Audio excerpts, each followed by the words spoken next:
In this video, we're going to be talking about how to read and write decimals.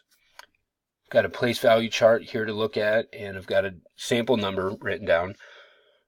Starting off, one strategy is to look at what's in front of the decimal. So in this case, the number is 6,345. So we would write the first part before the decimal,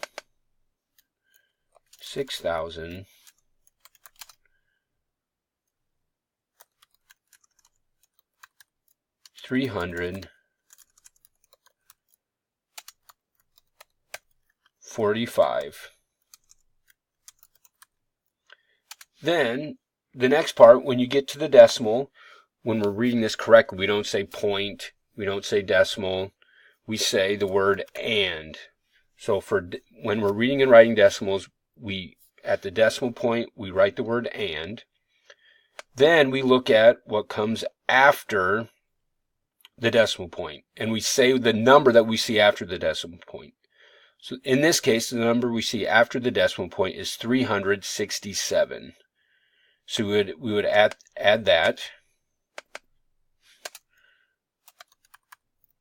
367.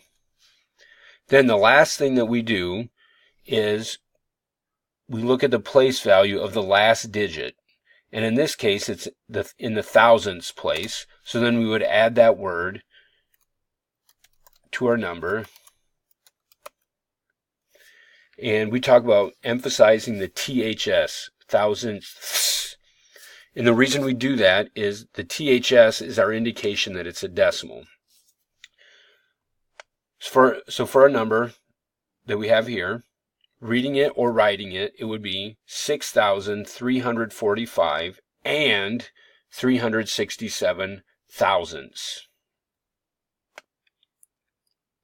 For another example, we'll follow the same process, but this time, if you'll notice, we don't have anything in front of the decimal point. We have a 0. So in this case, when you have that, you have two options. You can start by writing 0. Then, at the decimal point, we'd write and. Then we'd look after the decimal point. We see the number 76.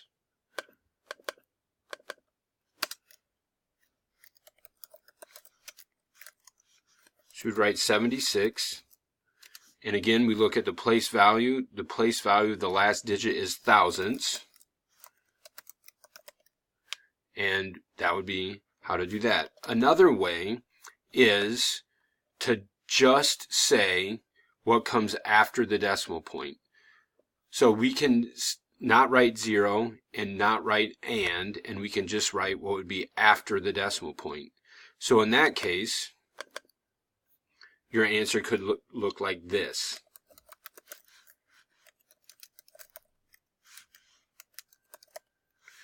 You wouldn't need to do the 0 and. Either of these methods would be fine for a problem like that. Make sure you let your teacher know if you have any questions, and we'll see you in the next video.